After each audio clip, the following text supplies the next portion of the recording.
নমস্কার বন্ধুরা, দুধ চিতই পিঠা খুব সহজ উপায়ে আপনারা তৈরি করে ফেলতে পারেন। তার জন্য 2 কাপ চালের গুঁড়ো নিয়েছি আমি এখানে, আর সাথে দিয়ে দেব 1 কাপ জল। স্বাদ মতো লবণ দিয়ে দিলাম প্রায় হাফ চামচ মতো। এবার এটাকে খুব ভালো করে ব্লেন্ড করে নিতে হবে। ব্লেন্ড করে নেওয়ার পর দেখুন ব্যাটারটা ঠিক এরকম দরকার। আমি কাঁচা চালের গুঁড়ো নিয়েছি, তাই একটু জলের পরিমাণ কম লেগেছে। যদি শুকনো চালের গুঁড়ো হয় তাহলে কিন্তু জলের পরিমাণটা একটুখানি বেশি লাগতে পারে। ব্যাটারটা উপর থেকে ছাড়লে দেখুন ঠিক এরকম হওয়া দরকার। বেশি গাঢ় রাখলেও হবে না, আবার বেশি পাতলা হয়ে গেলেও কিন্তু পিঠাটা ফুলবে না। ঠিক এরকমভাবেই কিন্তু ব্যাটারটা তৈরি করে নিতে হবে। 5 মিনিটের জন্য ব্যাটারটাকে ঢেকে রেখে দেব। তত সময় দুধ চিতই বানানোর জন্য দুধটাকে তৈরি করে নেব। তো এখানে আমি 1 লিটার দুধ নিয়েছি, তার ভিতরে দিয়ে দিলাম ছিঁড়ে নেওয়া একটা তেজপাতা, সাথেই দিয়েছি একটা এলাচ। এলাচটাকে একটুখানি ফাটিয়ে দিতে হবে। এখন দিয়ে দিচ্ছি পরিমাণ মতো চিনি। আপনারা চাইলে গুড়ও এখানে দিতে পারেন, গুড়টা দিলে কালারটা খুবই সুন্দর আসে। দুধটাকে জাল করে প্রায় 800 গ্রাম মতো করে নিতে হবে, আর তারপরে এর ভিতরে দিয়ে দেবো গুঁড়ো দুধ। আপনারা চাইলে দুধটাকে জাল করে আরও একটু ঘন করে নিতে পারেন। তো আমি এখানে নিয়েছি প্রায় 4 চামচ মতো গুঁড়ো দুধ।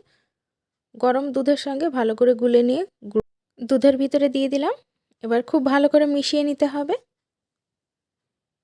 মিশিয়ে নেওয়ার পর প্রায় 2 থেকে 3 মিনিট জাল করে নিয়েছি। তারপরে অল্প একটুখানি লবণ অ্যাড করে দিয়ে দুধটাকে ঢাকা চাপা দিয়ে সাইডে রেখে দিতে হবে। চিতই পিঠা তৈরি করার জন্য গ্যাসে বসিয়ে দিয়েছি একটি মাটির পাত্র। আপনারা চাইলে লোহার কড়াইয়েও কিন্তু পিঠাটা তৈরি করে নিতে পারেন। অল্প একটুখানি তেল খুব ভালো করে ব্রাশ করে নিলাম, আর ধোয়া ওঠা পর্যন্ত ওয়েট করতে হবে। তারপরে 1/3 কাপ ব্যাটার দিয়ে দিলাম। দেখুন 2 মিনিট মিডিয়াম টু হাই ফ্লেমে জাল করে নিলেই দেখুন কত সুন্দর পিঠাটা জালিদার তৈরি হয়ে গেছে। খুব সুন্দর ফুলেও উঠেছে, সাথেই কিন্তু জালিদার তৈরি হয়েছে। এখন পিঠাটাকে তুলে নেব। আরও একটি পিঠা তৈরি করে নিলাম। একইভাবেই কিন্তু অল্প একটু তেল ব্রাশ করে ধোয়াটার পর দিয়ে দিলাম 1/3 কাপ ব্যাটার। তারপরেই দেখুন কত সুন্দর পিঠাগুলো তৈরি হয়ে গেল।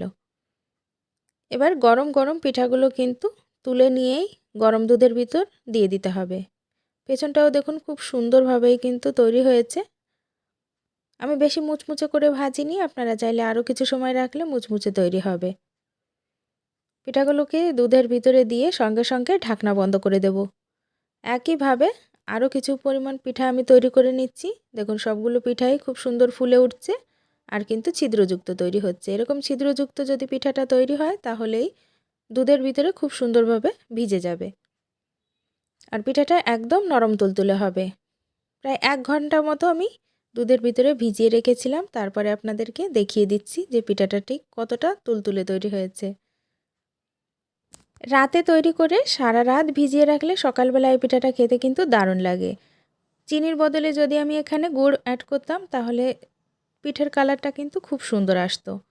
দেখুন একদম ভেঙে যাচ্ছে, দারুণ স্বাদের দুধ চিতই পিঠা কিন্তু তৈরি হয়ে গেল। কেমন লাগলো রেসিপিটা অবশ্যই কমেন্টস করে জানাতে ভুলবেন না। চ্যানেলে নতুন হলে সাবস্ক্রাইব করে রাখবেন যাতে এরকম সহজ রেসিপি আরও পেতে পারেন। 1 ঘন্টা ভিজিয়ে রাখার জন্যই এত সুন্দর একদম তুলতুলে হয়ে গেছে। যদি সারা রাত ভিজিয়ে রাখা যায় তাহলে কিন্তু এটা আরও সুন্দর হয়।